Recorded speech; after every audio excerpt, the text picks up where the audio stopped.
Quatrième numéro de Kalédo Foot, au programme retour sur la formation OFC des entraîneurs des gardiens de but. Un stage qui s'était déroulé début avril du côté du CIS de Koutio. Et pour l'occasion, Kalédo Foot avait organisé un petit plateau sur place, de quoi évoquer la progression des gardiens de but en Nouvelle-Calédonie. Focus également dans votre émission web du Foot Kagou sur la présélection U15 calédonienne. Et puis aussi un petit retour sur la troisième journée de la Mobile Super League. Du 8 au 12 avril s'est tenu un stage de formation OFC des entraîneurs de gardiens de but au 6 de Koutio.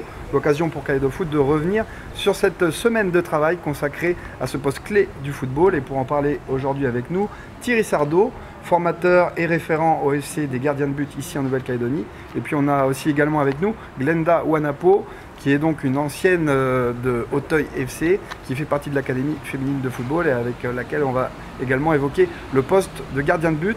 Thierry Sardo, comment cette semaine de formation s'est mise en place avec un travail en salle et puis également un travail de terrain? Oui, travail en salle avec des PowerPoint, des présentations de ce qu'est le poste de gardien de but, parce que certains découvraient.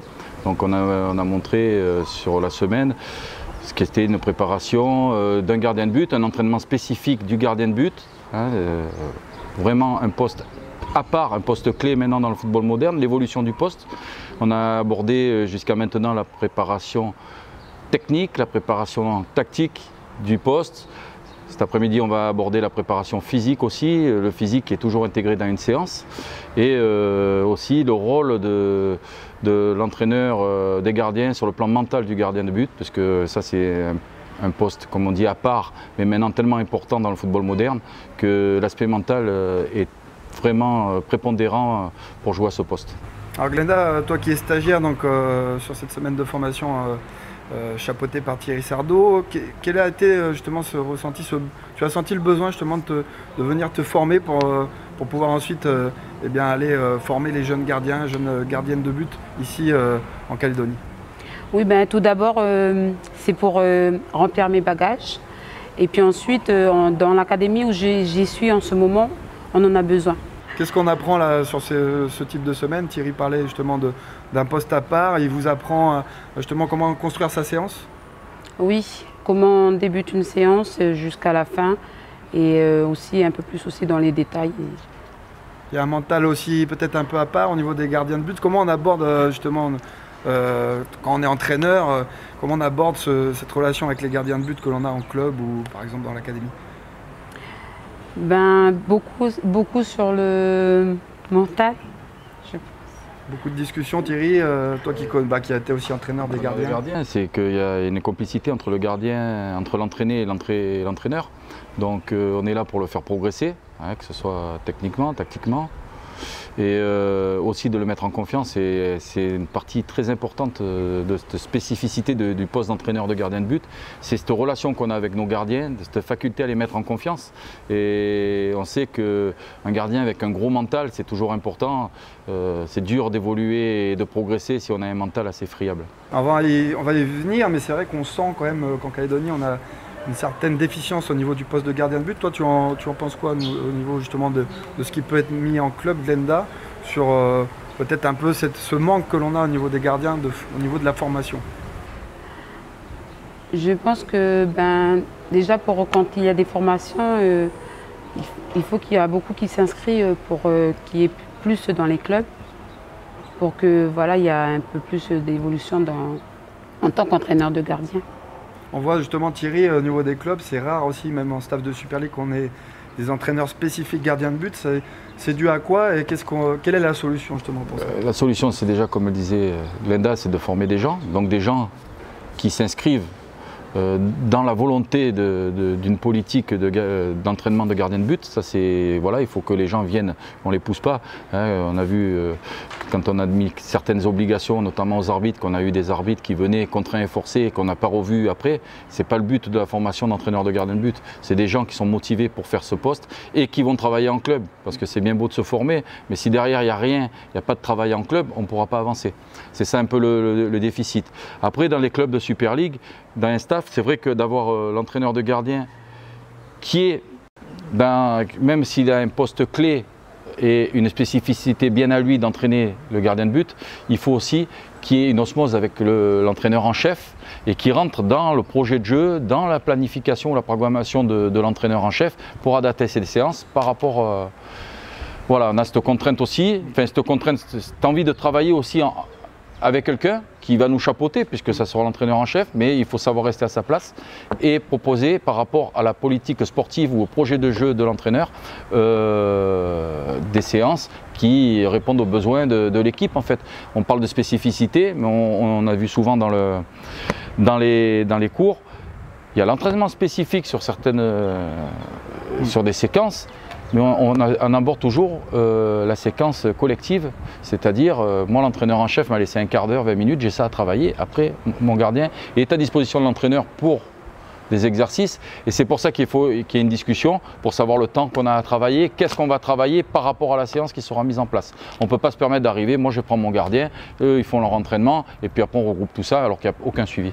Et ça aussi c'est un truc qu'on a essayé de bien démontrer et de travailler, d'expliquer que c'est un travail d'équipe, il y a quelqu'un qui chapeaute tout ça, mais nous on a une place spécifique à l'intérieur d'un staff sur un poste comme le gardien de but qui est vraiment un poste à part, mais qu'il ne faut pas oublier non plus que ce poste à part doit travailler collectivement avec ses coéquipiers. Un vrai rôle pour une vraie mission pour le collectif. Une dernière question pour toi Glenda, puisqu'après Emmanuel Wedgiem va nous rejoindre sur ce plateau. Comment toi tu ressens un peu l'évolution de la qualité des gardiennes de but ici en Calédonie?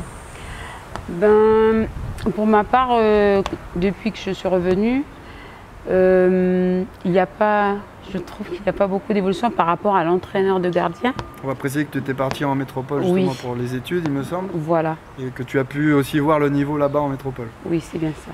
Donc tu n'as pas ressenti forcément qu'il y a eu d'évolution entre non, en tant qu'entraîneur de gardien. C'est peut-être aussi ce qui t'a poussé à venir en licence C aujourd'hui, formation OFC. Oui.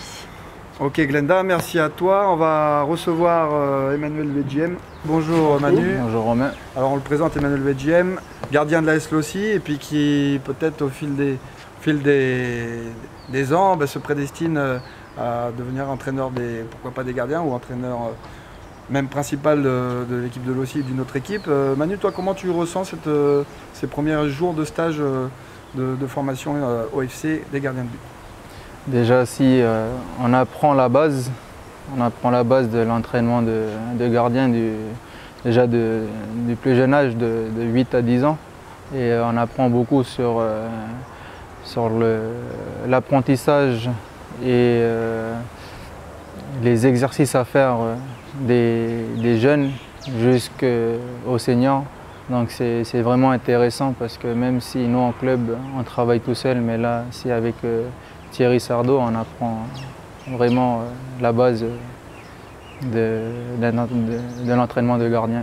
Justement, toi tu ressens, toi qui as beaucoup d'expérience, qui a beaucoup de matchs du haut niveau ici en Nouvelle-Calédonie, tu ressens ce manque ensuite que l'on retrouve en senior au niveau de la formation des jeunes?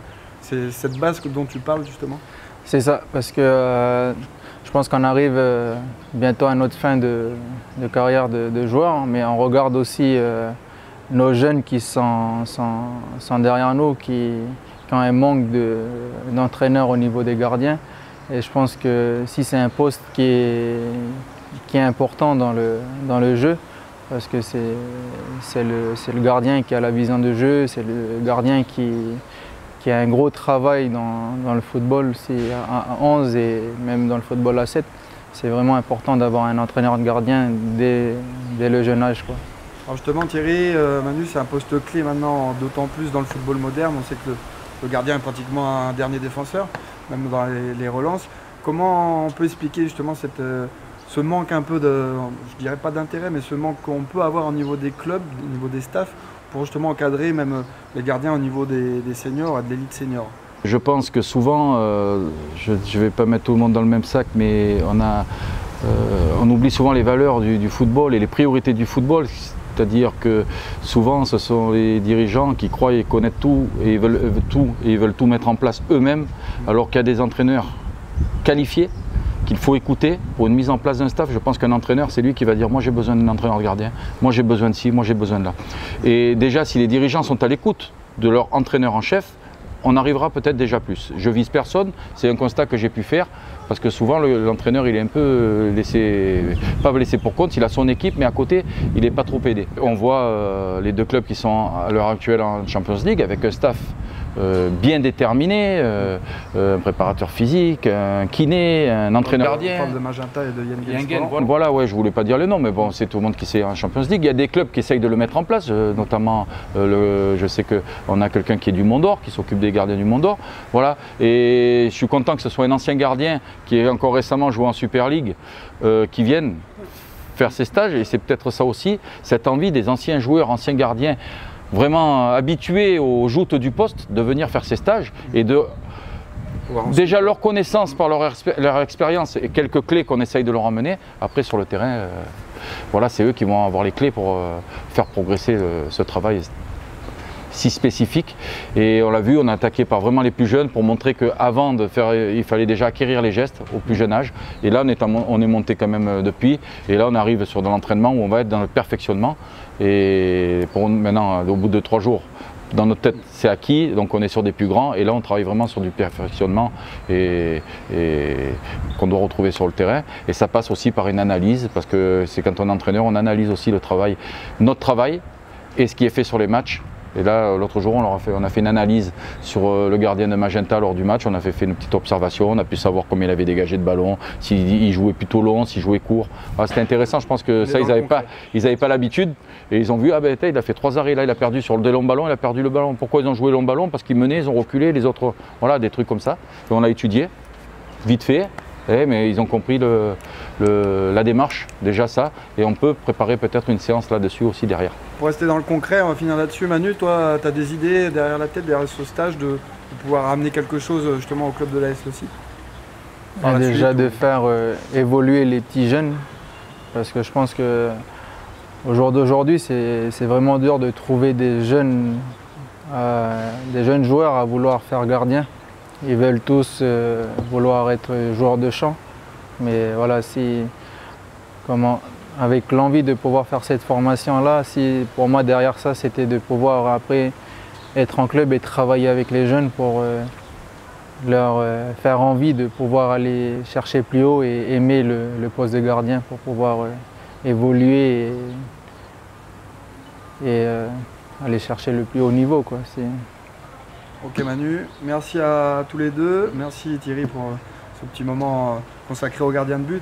Une discussion intéressante que l'on pourra donc suivre dans quelques semaines aussi sur les Jeux du Pacifique, puisque le poste de gardien de but sera également important pour la sélection A que tu emmèneras en juillet prochain, Thierry, du côté des Samoa. Nous on se quitte là-dessus. En tout cas, on retrouve juste après, dans Kaleido Foot, restez bien avec nous, un sujet sur la sélection U15 qui s'entraîne cette semaine du côté du centre technique de Païta.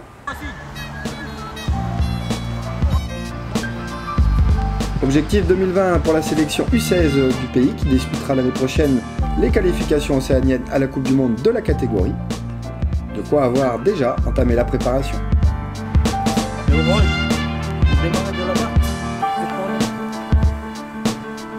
Je viens juste de découvrir comme coach adjoint comment il faut s'organiser par rapport au procédures.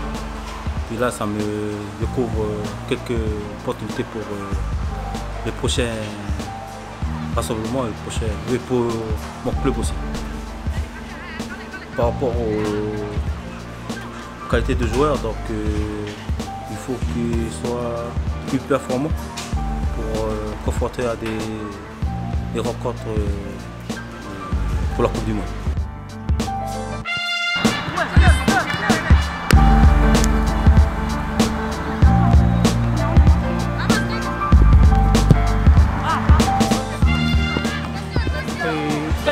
À la sélection, c'est plus discipliné. faut être à l'écoute, c'est difficile, il faut réussir à tenir le rythme parce que c'est pas toujours facile aussi. Il faut montrer une image plus positive de nous.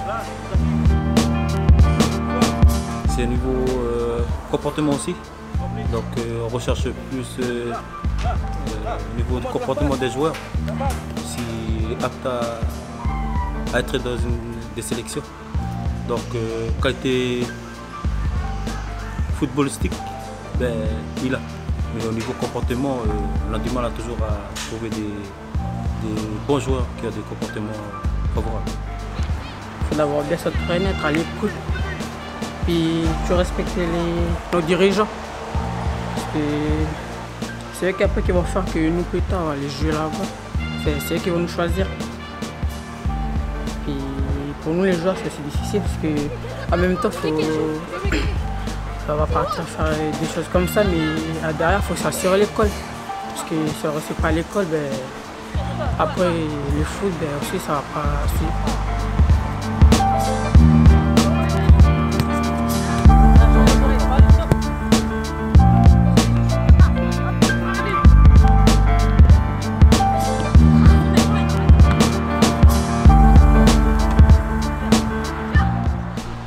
Il y a M. Oloua Alain, il y a Georges Watton qui s'occupe un peu de la vie en tribu. Là, comme on est hébergeurs tribu, donc ils prennent en charge un peu au niveau social et nous au terrain. Donc on se partage les tâches pour que chaque enfant il doit connaître sa culture, comment les autres habitants y vivent, comment la coutume. Et c'est à partir de là qu'on peut avoir des jeunes qui vont découvrir d'autres modes de vie, mais qui peuvent apporter aussi des comportements favorables pour y rentrer dans la sélection. Voilà, prends place.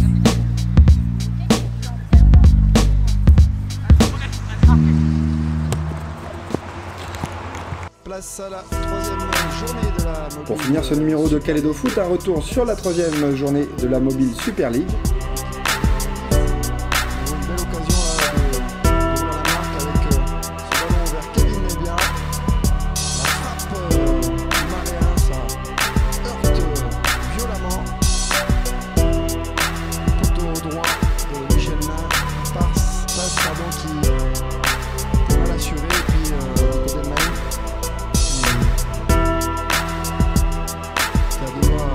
De se faire surprendre sur coup franc alors que Kevin Nemea dans la foulée allait se heurter à Michel Nain. Nemea qui poursuit son action, il trouve Djimouka dans la surface et le tir.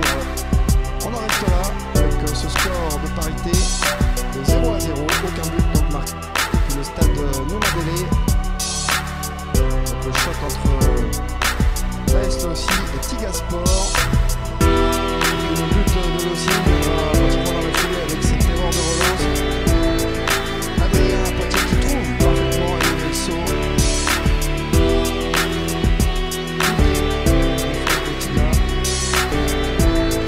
Marie Gaucher qui n'aura pas été dévoilé dans cette rencontre.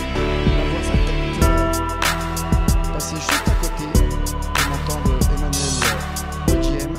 Le leader Majata aura été accroché par une solide équipe d'Atanaï.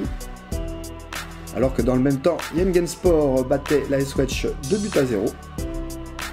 L'occasion pour les nordistes de revenir à hauteur de l'ASM, alors que dans le bas du classement, Trio Kedain reste lanterne rouge.